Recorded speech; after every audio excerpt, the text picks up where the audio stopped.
So, hi everyone, and welcome to today's web call. My name is Jose Maria Gonzalez, CEO of GMG Virtual Consulting, and I have with me Hugo Fernandez, CEO of GMG Virtual Consulting.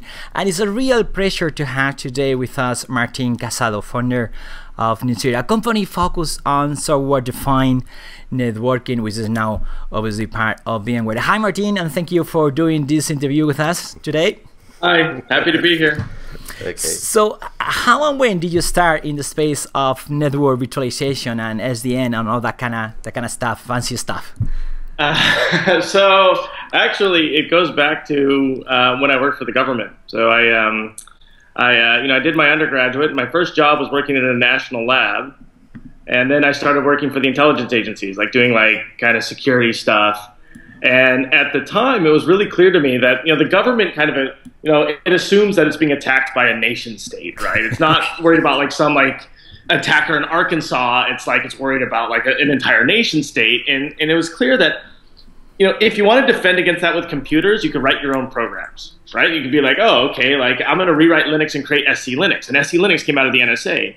But when it came to networking, there was no programmability, there was no flexibility, and so there was just such a big mismatch. And so it was very difficult to make secure systems because networking was never flexible. So I did that for years, actually from 9/11 through kind of the war in Iraq. And then I went to do my PhD at Stanford. So when I was at Stanford doing my PhD, I was like, okay, I'm going to focus on this problem. How would you change networks in a way that you could make them kind of programmable and flexible and so forth? And that work, ended up becoming OpenFlow and then SDN. And then when I was transitioning out of my PhD, I was like, I think there's something really here. So we started the company Nicira, and we actually started doing all the core work in network virtualization. And then, here we are. All right. How did you discover your talent for network virtualization? Well, what's interesting is I'm actually a software developer, and I'm a distributed systems guy. So I did all of my early work doing computational physics and building distributed systems. And with distributed systems, you think about systems very different than networking people. So you think about it as where is the state and what is the consistency in that state and what sort of guarantees I can give you. Where in networking, you normally focus on protocols. And so I think I was very lucky to have a strong background in distributed systems. And then I got my PhD in networking. And so I kind of married the two. And so I think it was that kind of combination of backgrounds that made it so that I was looking at this problem in a specific way. Okay. And then obviously you started from then to take on NSX or whatever you call it at that time. But as I said earlier, we are a small company. Now, could you tell us what NSX is all about and why I should start thinking about it as a CEO of a small company? Is it true that it's for big companies, or a small company like us could actually use NSX as well, Martin? Yeah. So the general question is kind of what is the utility of NSX? Is it just for big companies or small companies? Which is a great question. You know what's cool about where we are now? So 5 years ago, we're just creating the technology. We had a product, but people were just starting to use it, and so we could only guess how people would use it, and we didn't know really. But now, especially today, network virtualization has arrived. We have so many customers and we have a huge run rate. And so we can actually look at who's adopting it and how they're adopting it. And for the first time, really talk about exactly the question you asked. So it's really exciting for us to be here. I feel like I've been doing this for 7 years and finally we're here. And if I look at the companies that adopt NSX and the use cases they do, it's not at all what we originally thought. Actually, originally thought it would be for service providers or large companies, and it turns out NSX is being adopted by all verticals and all sizes of companies. We've got a very, very healthy business on kind of smaller companies that'll do deployments of 20 VMs or 100 VMs, and we've got a very healthy business of larger deployments. And the reason is there's two primary use cases. The first use case is provisioning speed. So the idea is if network provisioning takes time, I can reduce that to 0. And if I can reduce that to 0, then whatever you're trying to do can be done much quicker. Now that has nothing to do with the size of a company. It's how dynamic they are, right? It's how fast things change. And so we'll have small companies that want to spin up VMs really quickly to onboard customers or to do applications, and clearly it's applicable. So the second use case is security, which is how can you apply security policy to east-west traffic in the data center? Again, this has nothing to do with the size, right? We have many customers that are, 100 servers, 1,000 VMs, where we're applying security policies all the way to the VM there. But, at the same time, I would say the majority of the VMs deployed are in very large deployments because they just tend to be a little bit more technically aggressive. But no, so we're finding across verticals and across sizes of companies for sure. Right, very good, very good. We train a lot of customers on VMware solutions, Martin, and I was wondering if you could give us a quick overview of why you think customers should get proper training on NSX. Do you think it's a problem right now? I mean, we need education for these customers, or do you think the VMware is doing a great job through partners to train customers? Because I noticed myself, Martin, that when we go to our customers, the lack of training on NSX is phenomenal, and we have to do this work. And don't get me wrong, I love training them, but it would be nice, if we can get something straight from VMware, and I don't know, maybe if we can get your opinion on that, that would be that's a fantastic question. I think we should all get comfortable with the fact that a new category is being created, and people are still trying to figure out how to think about it. I mean, these things don't happen that often, where it's like, we're basically with something like NSX, you're saying, listen, networking is fantastic, but the stuff that you normally put in the network, things like security, isolation, network services, routing, etc. We're saying we're pulling all of that into software at the edge, and we're creating new abstractions, these virtual networks that have never existed before, right? So in the past, you had like box by box configuration of stuff, and now I've given you a virtual network, and it looks just like a physical network, right? It's got like counters and L2 and L3. It's got management interfaces. So it looks just like a physical network, but as the operational model of a VM, right? I can create it dynamically, and I can grow it and shrink it and whatever I want. So nobody's ever thought in these terms. And so I do think that there's a huge education gap, but I actually think that it's going to take a while for people to get comfortable. And all the time, while this new category is being created, you've got all of this other noise in the system. You've got the traditional incumbent vendors. I mean, at first, it was so funny. Like, at first, the traditional network vendors were like, this is science fiction. Then they're like, this will never work. And then they're like, well, this is only for like a few select, and now they're like, yeah, okay, it's actually pretty good and it works, and we're compatible in these ways. And so, you've got opposite messaging, you've got a new category being created. And so even though we've spent a lot of time on education, there's a lot more to be done. And so yes, a lot more education needs to be done. VMware is trying to get the message out there as much as possible. It's fantastic to have many people like you who are trainers to help us as well. But this is going to go on for another couple of years. Very good. Okay. Martin, you can answer politically or not, but why do you think VMware acquired Nicira? We are Spanish. Yeah, you can answer wherever, not politically, if you want. Oh no, I think it's a very easy answer. So to that one, so I mean, I was the founder and CTO of Nicira, so I was part of all the discussions clearly, and the answer is simple. So Nicira built a core network virtualization platform, right? So and we had very large customer wins early on. So within 5 years, we toppled some of the largest companies in the world. We had AT&T, we had NTT, we had eBay, we had Rackspace, and we had Fidelity, right? And that's like the largest bank, the largest online market, the largest hosting company in the world, and the 2 largest telcos in the world. And we demonstrated that you could monetize VMs from a networking standpoint, right, at scale. So now VMware, from VMware's perspective, like, listen, I have 50 million virtual machines. That's an enormous amount of virtual machines. If I adopt this core technology for each one of those virtual ports, so a virtual machine, we have like 1 in 3 virtual ports, right? So let's say I have 100 million virtual ports. If I have 100 million virtual ports and I can now add value to those ports, I build $1 billion business very quickly because I can monetize them. So it's a very and it's a clear adjacency, right? It's what's hard to do when you acquire, like, if Nicira like made blenders, right? And VMware acquired Nicira, it would not be a good match because their sales team can't sell blenders and nobody cares about blenders.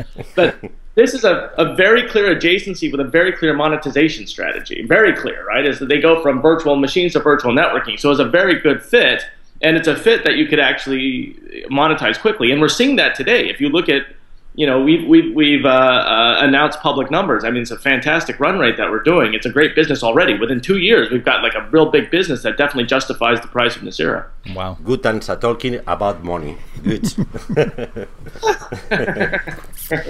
So obviously, VMware now is getting into this virtualization network and SDN stuff. And what do you think is the next steps in for this SDN definition, or college term, or a hot topic at the moment? I don't mean it in terms of what features are coming out next, but where do you think the market is going? The market is going now at the moment with this. My opinion is that in the early days of SDN, people were just getting comfortable with the idea, and companies were just getting comfortable with creating products around it. And I believe that now it's really about going mainstream. So it's more about the availability of stable, reliable products, the ability for customers to operationalize it, actually pushing this stuff from POC into production. It's not as sexy. It's actually like relatively mundane, but I think we're out of the kind of, oh, this is amazing, it's going to change your life. And okay, I think people are mostly convinced. Like if you talk to VMware, 72% of our customers, like, I plan to do network virtualization at some point in the future. And now it's like people just getting comfortable on how they adopt it. Does that make sense? So even industry-wide, I think we're seeing much less of the, oh, this is science fiction and it's going to, save the world, and, all of these kind of grand proclamations. And it's much more about, we have a product, here's the value to the customer, and here's how you adopt it. Which for me is actually pretty exciting, because, new technologies are great, but they're only great when they start changing lives. And adopting network virtualization is hard for organizations, right? I mean, like, who owns it? Is it the server guy? Is it the networking guy? How do you operationalize? How do you trouble? I mean, all of these questions have to be answered. And so we're going through this right now. And the good news is we're seeing tons of like production customers and this and that. So we're seeing this happen, not just for our products, but many people's products. So I think it's becoming real. Okay. Martin, with the VMware new strategy to virtualize virtual networks, which network or networking providers are lining up with VMware the most, and which one have distance by themselves? Yeah, so honestly, at this point, it seems that around like core messaging, everything else, is every networking provider has been supportive except for Cisco. And though, from my personal perspective, there is no competition between us and the networking hardware provider at all. We will never sell hardware. And when I created Nicira, there was always a core tenet: we will never sell networking hardware gear, ever. I mean, we will always do a software layer of networking. And so for me, network virtualization, just like server virtualization, is a value add on top of servers. Does that make sense? Like, when VMware created server virtualization, you're like, now my server is more awesome, not less awesome, right? And so I think, I think the reality is change has the incumbents a little nervous, and they're kind of back on their heels. And Cisco has responded the most negatively, for sure. I mean, they've got very public campaigns on why network virtualization should be done in hardware. I mean, what's cool is they agree network virtualization should be done, right? I mean, they're like, yes, the problem statement's correct. Yes, the use cases are correct, but we think you should do it in hardware. So there's general agreement on the problem, and there's actually been general agreement on what the solution should look like. They just believe you should do it in hardware or not. And so what I believe what's going to happen over time is that, as these companies get more comfortable, you'll see that network virtualization is purely additive. It's new value, and we just need to get through this time while these incumbents are worried. But yeah, but at the moment, to go back, it really is Cisco's the most negatively positioning, and everybody else has been like hugely supportive. Like, they support NSX on their switches. We have lots of joint accounts and everything else like that. Okay, thank you. Just out of curiosity, Martin, what is it like in a day of you working for VMware now? Well, okay, so I just changed roles. When I first joined, I was CTO of networking. So that was wake up somewhere and wonder where in the world I was, and turn on the light in my hotel, and forget which city I was in. Then go talk to some customer or give some talk, and get on another airplane and go. So, I mean, it was all travel and giving talks and customer meetings and that. And that was, I did that for a couple of years. And that was because, the product was pretty much ready, and now it was about the sales motion. over the last 3 months, I've been the general manager, and it's very different now. It's a very different type of job. So instead of like technical evangelism, working with customers, traveling all the time, I'm actually growing the sales team and I'm growing the business, which has actually been really satisfying. So we're in this kind of sales ramp mode. Like before, in early technology, you have like 10 customers, 20 customers, and you're market limited, which is, you're looking for new opportunities, you're looking for the right opportunities, and so it's very much an exploration where you're pushing the market. Now we're in a pull phase where there's way more market than we can address, and so it's like, how do you scale the sales team? How do you address that? And so I moved from the push phase where I was before. I was pushing. Now I'm in the pull phase where I'm doing whatever I can to kind of grow with the market. Are you enjoying? I love it. How many people now are you managing within your team? I mean, focusing really on network virtualization and SDN. 600. 600 people. Wow. Yeah. I mean, it's this is a core technical product, right? I mean, it's not just the core network virtualization. It's the L4 through 7 services on top of it. It's the integration into ESX. It's the integration into cloud management platforms like VCAC, or what we call vRealize now. It's integration into operations and management tools. We've got support on the back end. We've got a sales team. I mean, it's like a mini company. Wow. And is there anything that you can't do with NSX? I mean, it's real. It's too good to be true. If you know what I mean.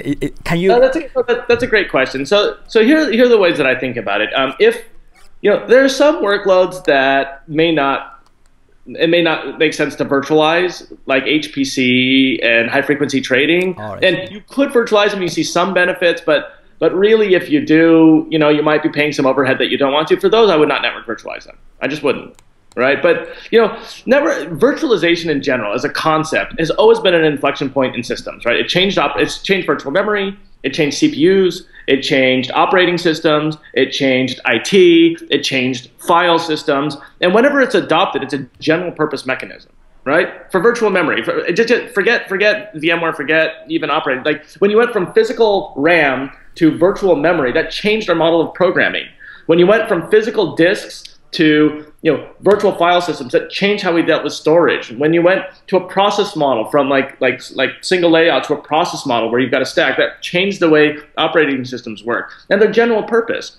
I think compute virtualization changed the way we think about virtualization as general purpose. I believe virtual networking is the same fundamental primitive. In the future, we'll think more of virtual network constructs, not physical constructs. And once you do that, once you have these virtual networks, that embodies all of the operational state you need and all the security state you need. So I don't know why you wouldn't want an abstraction like that. Computer science is about abstractions.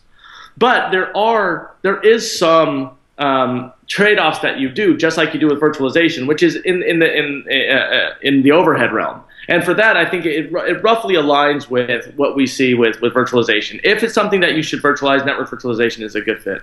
So do you think it's a CPU bounce thing, or would it hit the CPU? Would it hit the memory when you virtualize with NSX? What would be the reason why you won't virtualize your network with NSX?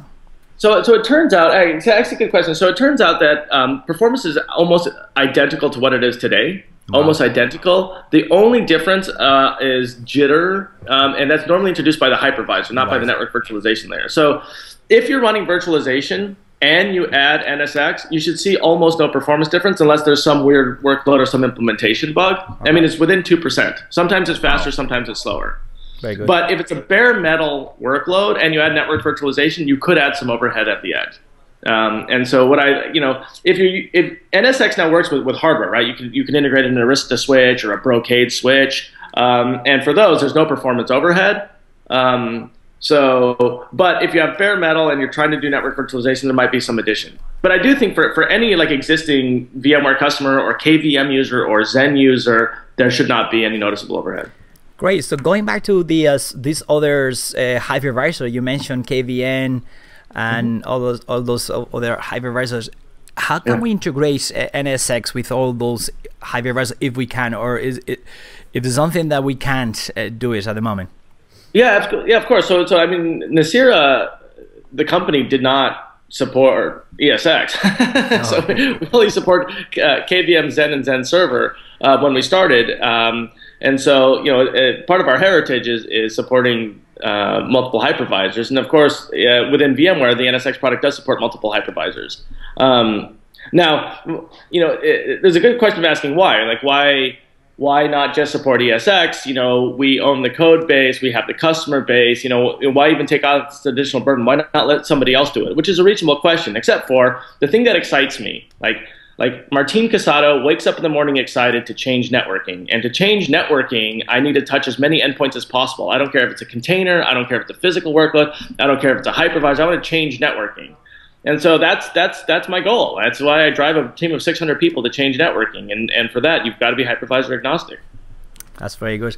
I mean, I'm not a very, I'm not a network guy, but every time I go and try to, present your solution with my team, the customer, the reaction from the customer is always this. They said that 80% of the dollars are actually on the perimeter, and I guess NSX will face that and hopefully we'll cover that and fix it, because if you put it the other way, it's like 80% of the dollars are actually trying to deal with 20% of the traffic that are outside.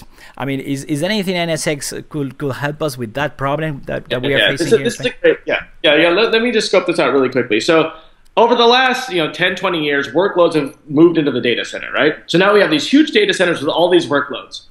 And the reality is 80% of the traffic within those data centers never leaves, right? Because it's east-west traffic. It's applications talking to itself. It's the application tier talking to a database tier. It's things accessing storage or so forth. So it never goes out of the perimeter. So the majority of the traffic actually stays within the data center. Yet when it comes to things like security or L4 through 7 services, those are almost always deployed on the perimeter. That's where 80% of the spend is. For L4 through 7, like 80% of the security spend is at the perimeter. So, and it's only seeing 20% of the traffic. And that's just because these boxes weren't built to scale out. If you look at the problem, so what is the problem of, what if I wanted to take a firewall, a conventional firewall, and I moved it into the data center so you can see all traffic? Why can't I do that? Well, the reason why you can't is, if you look at all of the bandwidth in the data center, inside the data center, it's terabits. It's terabits. Like one switch is 48 ports of 10 gigs, right? That's a terabit. And you have 100 of those, now you've got 10 terabits. A firewall can do at maximum 100 gigabits, maximum. So at the perimeter of the data center, you can filter the traffic because you can do 100 gigabits, but within the data center, impossible. So what things like NSX does is it says, listen, we're going to take network services like a firewall, and we're going to chop it up into little pieces, and we're going to put a little bit of it on every server, so that if you add another server, you have more firewalling capacity.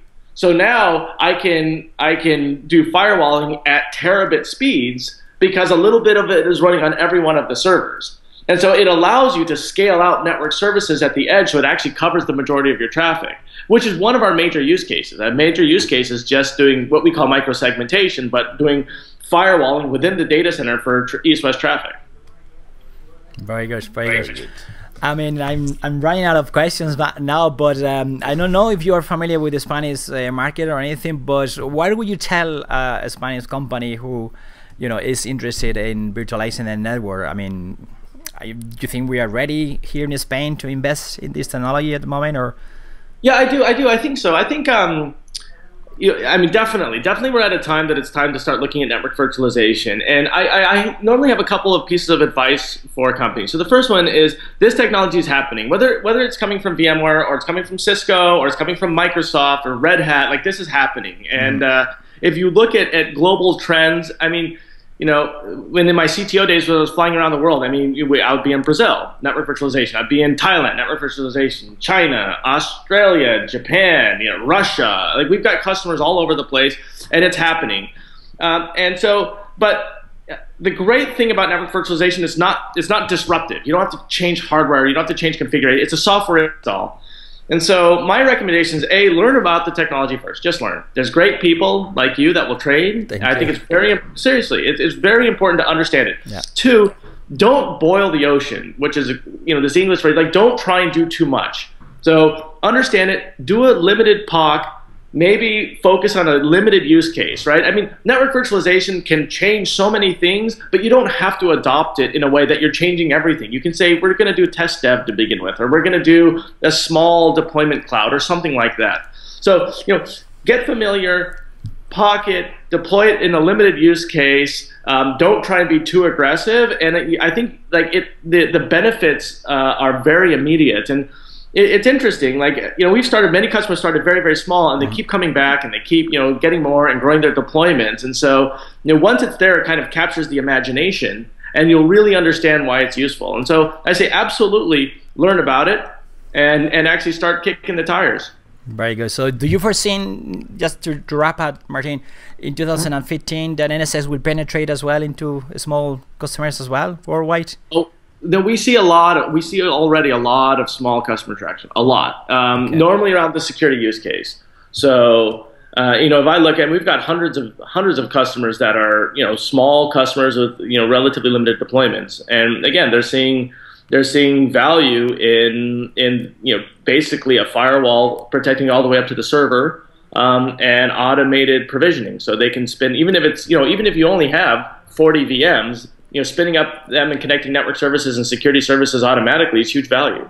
So absolutely. I think what we're going to see is, right now, the growth of NSX is just kind of, asymptotic, right? It's skyrocketing, and the majority of the money is coming from really big deals, but more and more, the majority of the customers are small customers and smaller deals, which is great. Great stuff. All right. Okay. Thank you so much, Martin, for your time. I look forward to the next years of SND Evolve and all your NSX stuff. That is absolutely great. So thank you so much, Martin, for your time. We appreciate your time, and we are giving the opportunity to say goodbye in Spanish, because we have to remind to all our readers of our blog that you are Spanish from Murcia, and we are very proud to have a Spanish guy doing such a stuff. Oh, fantastic! Yeah, no, I am from Murcia. In Spanish, please. Bueno, mucho gusto y adiós. Adiós, bye bye. Thank you so much, sir. Take care. Have a nice weekend. All right, we'll see you guys. Thanks so much. Thank you. Bye now. Bye bye.